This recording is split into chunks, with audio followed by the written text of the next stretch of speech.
অনেকে বলেন নোয়াখালী মানে আলাদা কিছু, কিন্তু আজ আমি আপনাদের যা দেখাবো সেটা দেখে আপনিও বলতে বাধ্য হবেন মাইজদি আসলেই ধনী জেলার কেন্দ্রবিন্দু। একটা শহরে একটা স্বপ্ন থাকাটাই যেখানে স্ট্যান্ডার্ড, সেখানে আমাদের মাইজদিতে এখন রাজত্ব করছে একসাথে 4টি স্বপ্নের আউটলেট। স্বপ্ন মাইজদি বাজার আউটলেট, পৌরবাজার আউটলেট, দত্তেরহাট আউটলেট এবং মাইজদি হাউজিং আউটলেট। অনেকে অবাক হতে পারেন একটা ছোট্ট শহরে 4টা সুপার শপ কেন। ভাই, এটা মাইজদি, এখানকার মানুষের পকেটের জোর আর লাইফস্টাইল দুইটাই প্রিমিয়াম।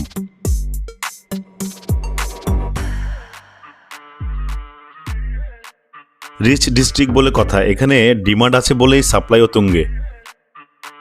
সো যারা ভাবতেন মাইজদি কেবল একটা জেলা শহর, তারা আরেকবার ভেবে দেখুন 4টা স্বপ্ন সুপার শপ কেবল কেনাকাটার জায়গা নয়, এটা আমাদের আভিজাত্যের নতুন সিগনেচার। নোয়াখালীর এই উন্নয়ন আর মাইজদির এই জৌলস সব মিলিয়ে আমরা কিন্তু সত্যি এক ধাপ এগিয়ে। ভিডিওটি ভালো লাগলে অবশ্যই শেয়ার করে দেবেন।